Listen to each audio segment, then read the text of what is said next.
calling for everything. We got to stand for something. And this child support thing, it got to be, well, the average man these days don't even want to work a job. You know, they taking half his check. The child at home don't get the money. The state taking all their money, and then you left with $100, $200 to feed for 2 or 3 kids. So that's what we men know. We taking up back our lives. We're addressing the issues now. It's time for us to, you know, do what we need to do to get these fathers back home. Maybe we stop some of this gun violence, you know, because the father's not there, he can't raise his kids. But if you bring a father in, he can discipline his kids. The state can't do it by itself no more. Now, when we talk about child support, and I think a large number of members of our audience might think in terms of supporting that child for a certain amount of years and et cetera. But what's your view in terms of child support, which is to say that you are paying for your child, yes, sir. But at the same time there are some issues that you like to deal with. Yes, sir. Well, I found out just the other day. I'm advocating child support every day. I just found out the other day I was with my kid's parents, my kid's mother, 24 years, and I just found out the other day I'm $139,000 behind on child support payments. So how that system add up? I was with my kids every day of their life, all 3 of them, but I'm behind. I take care of my kids. You know, it's how the system is trying to portray us as not doing, but because we're not paying the system. But we keep paying the system, we can't feed the child. We got to have something for a man to live. And so are you still with your wife? No, sir. But you're still paying for to support your children every day. And you feel that they're taking more money out of whatever salary you have. Yes, sir.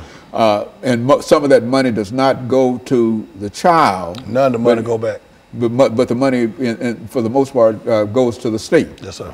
What do you think about that, Mr. Watkins? I mean, it is true, as you just asked me, without going towards child, it's true. I've had the mother me called me and asked me, well, when is your job going to send the money? I said, what do you mean? It's coming out of my check. Well, they send it when they want to send it. And it causes conflict within the household. I've lost a house. I lost my family. I've lost cars. I've lost jobs and everything. I've lost my freedom over child support. And, you know, it took a real big toll on me mentally and emotionally because, you know, I desire to be home with my kids. My kids are my everything. And to take me out of my home because I fell behind on a bill, you know, that's like, come on, man, you're not just taking me out of home. What do you mean when you say to take you out of your home? How does that? When you take a person out of home, when you take a person's job from them, what is that man gonna do? He's gonna wind up trying to figure out a way to go out here and get some money. Right. Because if you love your kids, you're gonna revert to anything in the means necessary to get money to feed your kids or do what you can do. So yes, I've made some choices in life to where I started going towards the street life. Because of why? Because every time I turned around, I was getting harassed. I was getting harassed by the judges to the point to where they was like, well, this is the state law. So is it state law? Then okay, if I can't make this money, you taking all the money, my kids not getting fed, my lights getting cut off, this is happening. Well, I got to hear them go out here and find another way to get this money because not only am I hearing from you all, but I'm also hearing it from her. You know, and when all that comes into play, it pushes a man outside that household to where he's looking to where, like, man, what am I gonna do? So when we sit up here and we look at these other young men out here on these streets and they trying to do different things, you know, when I talk, when the first thing come out of their mouth, man, I gotta feed my kids, man. And you know, it's like, that's where that destruction come in. So me and PHawkins, we have been through it and we have fought through many things to try to maintain a fatherly relationship with our kids and everything, which we still do. Just because they took us out the home don't mean we still ain't in our kids' lives. But we still try to you know, educate the younger men, the future and everything to, hey, we're gonna try to get some help because I know where you're being, I know where you're going and stuff. So, Phil, when you think in terms of child support in Tennessee, what would you consider to be the most destructive thing that the state of Tennessee is doing in order to either help you or prevent you from really supporting your children? I mean, the first thing they're doing, they need to let the dads or father be a father. The state cannot raise or come in a household and raise kids. And that's what they're doing. They make sure the father's not there by leading the mother wrong. Make sure the father not there. So there you go. You got a son and daughter just being raised by the system.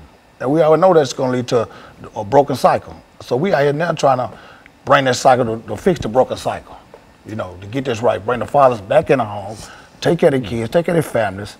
It's just a man-up process. You know, we need help with it.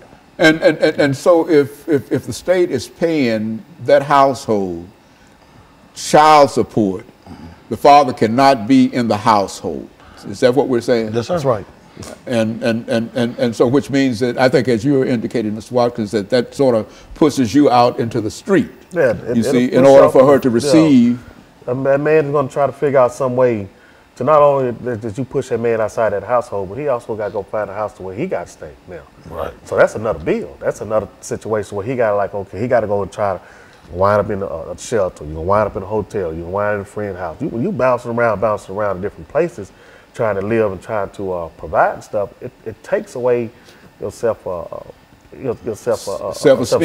Downhill spiral. Yeah. And that's what we call destruction. So it's when you know, it does a lot of good, but then also it does a lot of harm too. Because when you take that man out of that household, then you got these young boys running around here, and then you telling me I can't discipline my child. Then you go to school, you get in trouble, you get secret indictments out on you because of you discipline your child because your child said it. Well, the man in the household doing something wrong, so let's get him out of here. No, not every man is doing something destructive to tear his child down. So there is, over the last 22 seconds we have in this segment, there is no father in a household where there is child support. Right. Okay. And the ones there, the state still want their money too. Yeah. That's a no-win battle. And that creates a real problem. And of course what we'll do, we'll take this second commercial break and we'll be back with our audience following this very, very short commercial break.